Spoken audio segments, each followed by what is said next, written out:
Hello everyone, I am Priyanka Gaur. Welcome back to my channel learning with pace. आज जो मैंने ये फ्लो चार्ट बनाया हुआ है, ये इसलिए बनाया हुआ है ताकि आपको पहले तो ये पता चले कि मौर्यन एम्पायर की बिगिनिंग कैसे हुई थी। और अगर आपको याद हो तो जब मैंने आपको क्लास 6 एनसीईआरटी का चैप्टर नंबर 7 अशोका के बारे में बताया था, उस टाइम पर हमने जब ये मौर्यन एम्पायर पढ़ा तो हमने चंद्रगुप्त मौर्य के बारे में पढ़ा। तो मैंने आपको एक स्टोरी बताई थी चंद्रगुप्त मौर्य एंड धनानंद की, याद है आपको। लेकिन इससे पहले भी अगर आप देखेंगे तो जो डायनेस्टी आती है वो एनसीईआरटी में नहीं है। तो आपने मगध के बारे में पढ़ा है ना, मगध एम्पायर। तो मगध एम्पायर में सीधा बिंबिसार, अजातशत्रु एंड सीधा धनानंद की बात की हुई है और फिर एकदम से मौर्यन एम्पायर शुरू किया हुआ है, राइट। लेकिन ये फ्लो चार्ट अब आपने लिखना है क्योंकि बहुत इंपॉर्टेंट है, और इस फ्लो चार्ट को लिखकर आप अपने एनसीईआरटी पे स्टिक कर दो। और फिर हम मौर्यन एम्पायर के बाद पोस्ट मौर्यन एम्पायर के बारे में पढ़ेंगे। देखो, सबसे पहले बात करते हैं मगध एम्पायर की। तो मगध एम्पायर आपको पता है 16 महाजनपदस में से एक था।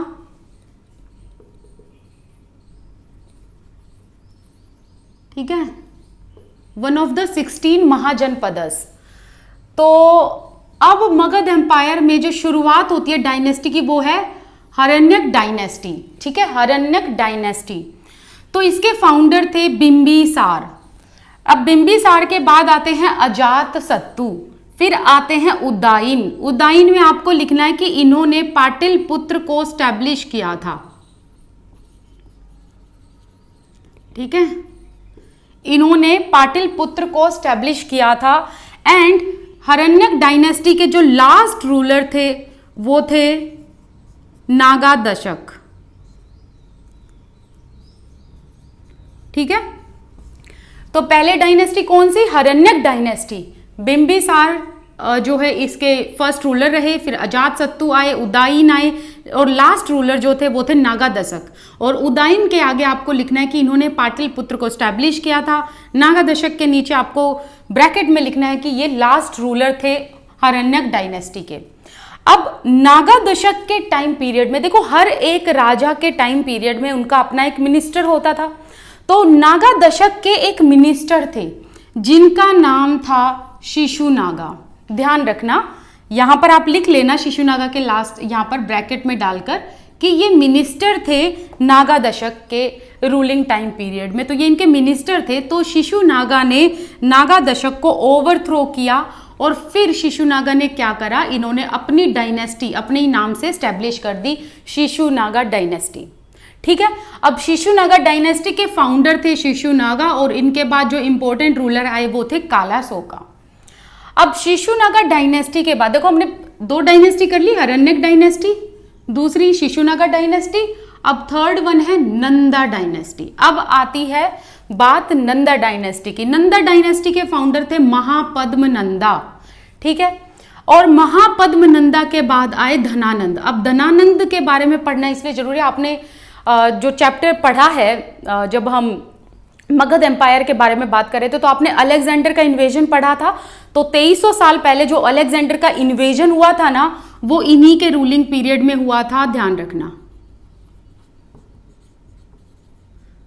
और हमने याद हो तो ये भी पढ़ा था कि अलेक्जेंडर जो थे वो ब्यास नदी के किनारे आए और फिर वापस चले गए थे, क्योंकि जो उनकी आर्मी थी उन्होंने कहा था कि भाई आगे जाना जो है खतरे से खाली नहीं होगा, क्योंकि जो इंडियन रूलर्स हैं वो बहुत ज़्यादा स्ट्रोंग हैं और उनके पास लॉन्ग आर्मी है, साथ ही साथ एलिफेंट्स भी हैं एंड हॉर्सेस भी हैं।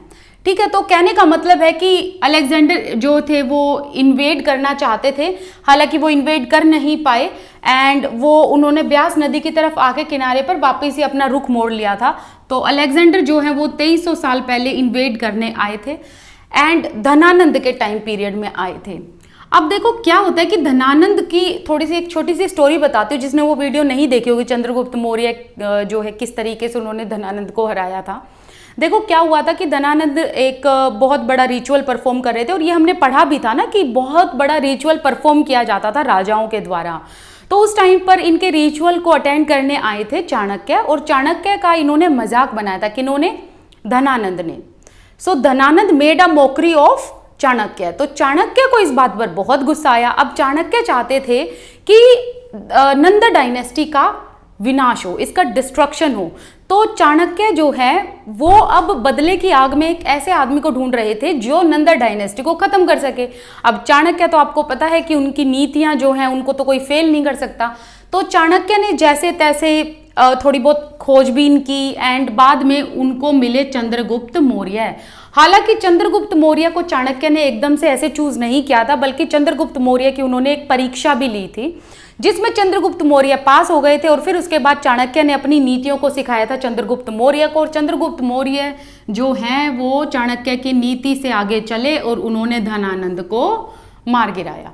ठीक है, अब चंद्रगुप्त मौर्य जो है अब इनके हाथ में राजपाट आ गया तो इन्होंने मौर्यन एम्पायर को स्टैब्लिश कर दिया। ओके, अब देखो चंद्रगुप्त मौर्य के बाद इनके बेटे आते हैं बिंदुसार, फिर इनके बेटे आते हैं अशोका। ठीक है, यहीं पर आपने फिर एनसीईआरटी में डायनेस्टी के बारे में पढ़ा था जिसमें हेरिडिटी क्राउन चलता है, मतलब पिता के बाद बेटा, फिर उसके बेटे के बाद उसका बेटा, इस तरीके से जो है हेरिडिटी क्राउन चलता है। इसी को हम कहते हैं डायनेस्टी, जब एक ही फैमिली से रूलर बनते हैं। फिर देखो अशोका के बारे में तो हमने पढ़ा ही है कि किस तरीके से इन्होंने कलिंगा वॉर किया। कलिंगा वॉर में इन्होंने इतना खून खराबा देखा एंड ये देखा कि लाखों की संख्या से ज़्यादा लोग मारे जा चुके हैं। तो यहाँ पर इन्होंने डिसाइड किया था कि ये अब वॉर नहीं लड़ेंगे, रीज़न बीइंग कि ये वॉयलेंस नहीं फैलाना चाहते। तो इन्होंने धम्म को प्रैक्टिस किया था, इन्होंने इंस्क्रिप्शंस करवाई थी।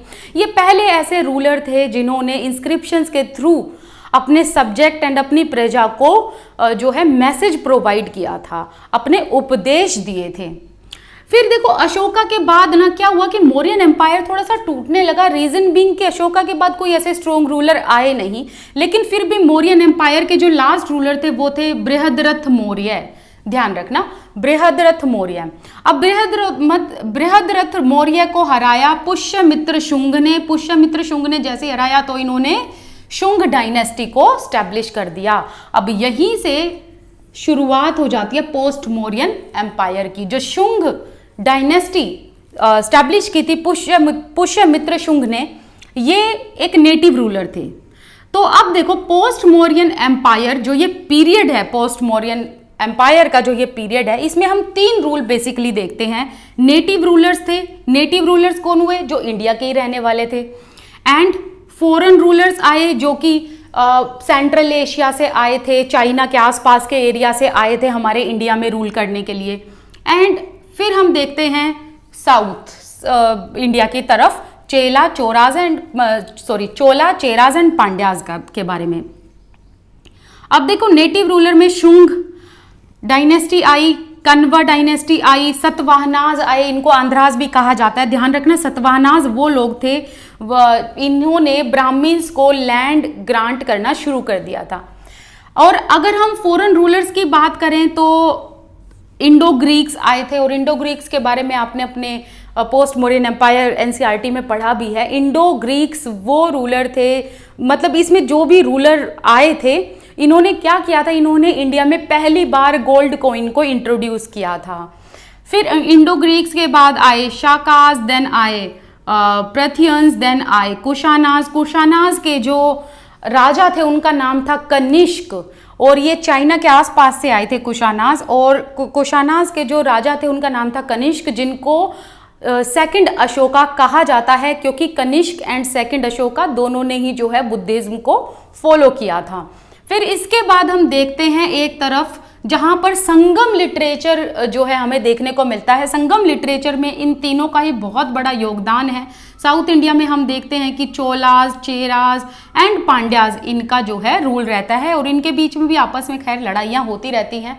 तो ये तो खैर आपको पता ही है कि अगर हम हिस्ट्री की बात करें तो ब्लड शेड और खून खराबा ये तो हमें देखने को मिलता ही मिलता है ना। सो ये था सारा कि किस तरीके से मगध से हमने देखो स्टार्ट किया, मगध में किस तरीके से डायनेस्टी चेंज होती गई। मौर्यन एम्पायर आया, मौर्यन एम्पायर को खत्म किया शुंग डायनेस्टी ने, जिसमें थे पुष्यमित्र शुंग, जिन्होंने शुंग डायनेस्टी को जो है फाउंड किया था। और फिर हम पोस्ट मौर्यन एम्पायर में 3 एक तरफ से हम साइमल्टेनियसली ऐसे रूलर्स देखते हैं, और इसी टाइम पर ध्यान रखना, पोस्ट मौर्यन एम्पायर में इन लोगों की वजह से तो चेंजेस हो ही रहे थे, इसके साथ साथ जो ऑर्डिनरी पीपल थे उनकी वजह से भी काफ़ी सारे चेंजेस हमें देखने को मिलते हैं। जैसे कि जो ऑर्डिनरी पीपल थे, जैसे ट्रेडर्स हो गए, क्राफ्टमैन हो गए, एग्रीकल्चर एक्टिविटी करने वाले लोग हो गए, उन्होंने भी अपने अपने एरिया में काफ़ी एक्सपेंशन किया था। जैसे कि जो ट्रेडर्स थे उन्होंने काफ़ी सारे सी रूट्स को निकाल डाला था, खोज डाला था। सो ऐसे हमें बहुत सारे पोस्ट मौर्यन एम्पायर में एक्सपेंशन देखने को मिलता है, चेंजेस देखने को मिलते हैं। ठीक है, तो आई होप आपको ये वाला टॉपिक जो है क्लियर हो गया होगा। तो चलिए मिलते हैं फिर नेक्स्ट वीडियो में। आप मेरे साथ टेलीग्राम, इंस्टाग्राम पर भी जुड़ सकते हो, इन दोनों का लिंक आपको डिस्क्रिप्शन बॉक्स में मिल जाएगा। This side Priyanka Gaur, I wish you all the best, keep learning. Thank you so much for watching this video. Thank you.